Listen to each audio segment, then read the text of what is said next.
Bienvenue sur le plateau de la TFM qui reçoit aujourd'hui dans Question Directe M. Abdou Fall. Abdou Fall, vous le connaissez, était ancien ministre de la République du Sénégal. Aujourd'hui, il est directeur de campagne de la liste Bokk Gis Gis qui va aux prochaines élections législatives. M. Abdou Fall, merci de nous recevoir chez vous. Vous le savez bien, l'actualité de cette semaine, c'est la sortie du président Abdoulaye Wade 2 mois après sa chute, 2 mois après sa perte de pouvoir. Beaucoup de choses ont été dites au cours de cette conférence de presse. Déjà, à votre niveau, quelle analyse faites-vous de cette sortie? Je vous remercie de cette invitation. Vous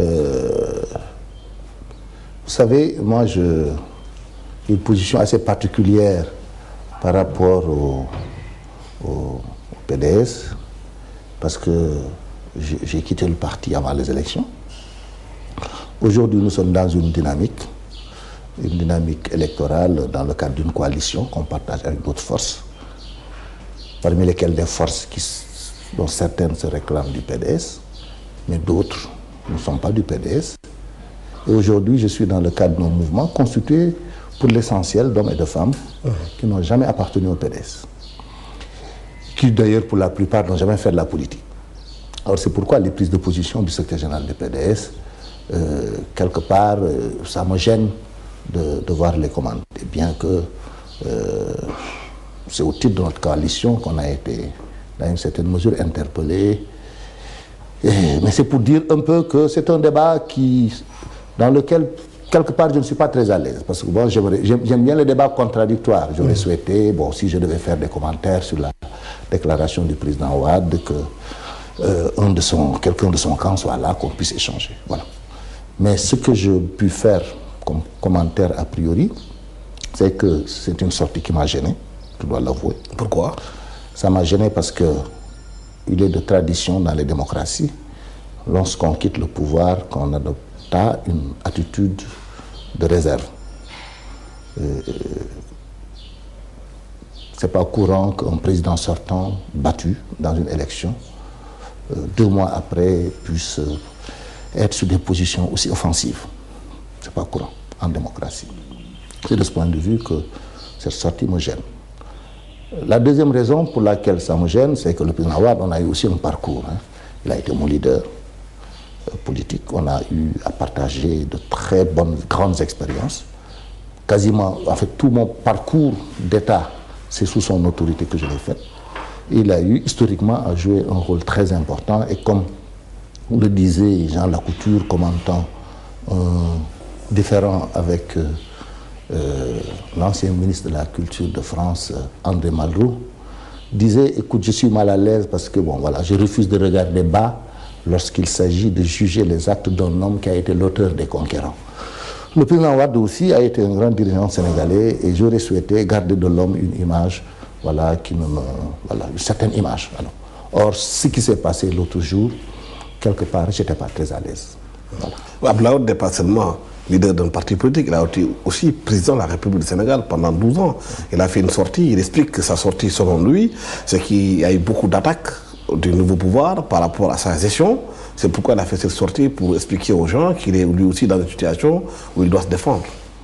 Bon, écoute, même là, c'est discutable, parce qu'en vérité,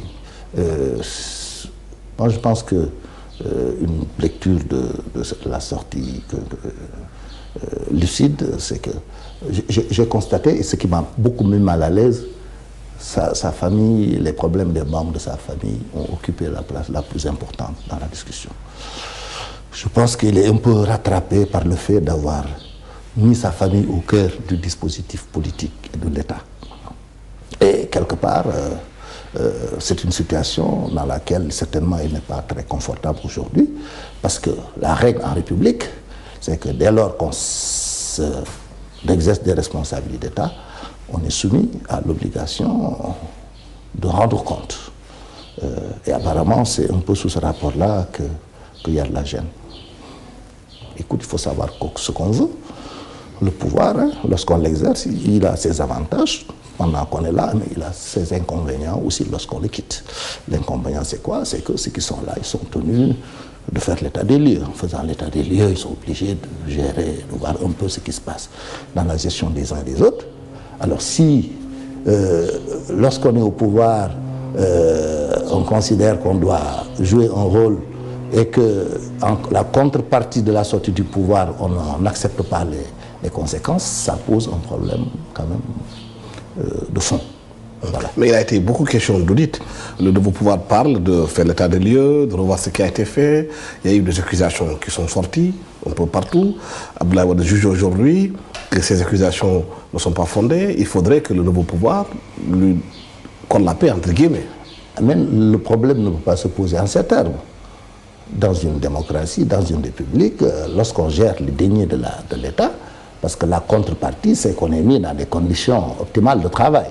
Hein?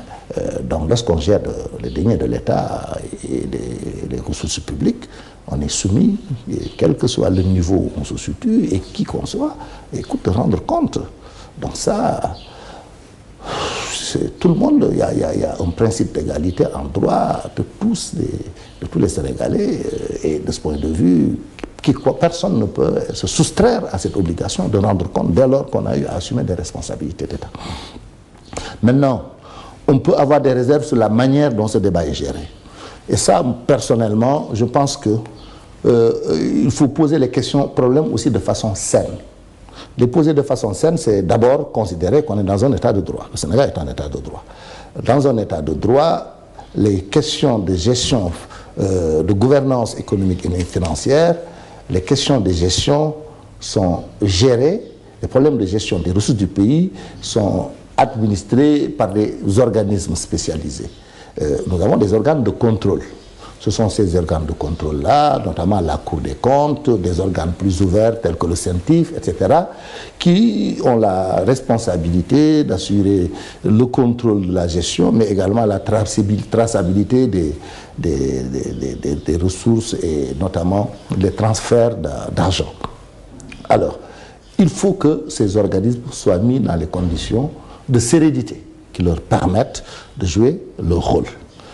Autant l'exécutif n'a pas le droit d'utiliser ces instruments à des fins de harcèlement politique, autant le complexe politico-médiatique n'a pas le droit non plus de se livrer à ce même travail de harcèlement, autant pour que ces organismes puissent gérer dans la sérénité, autant tous ceux qui ont eu à gérer sont soumis à l'obligation de rendre compte de leur gestion.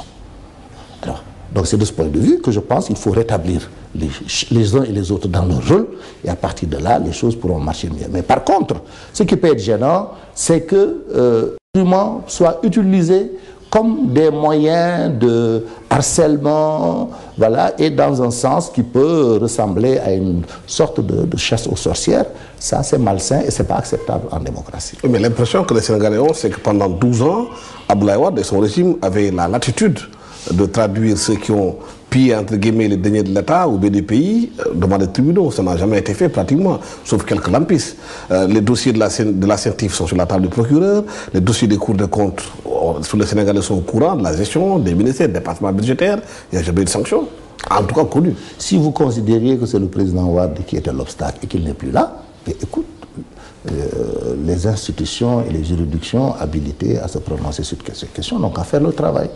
Et pendant ce temps, le pouvoir politique s'occupe de ce pourquoi ils sont là, faire face aux problèmes des Sénégalais et leur trouver les solutions appropriées. Moi, je pense qu'il faut assainir le débat, voilà. Il faut le dépassionner, voilà.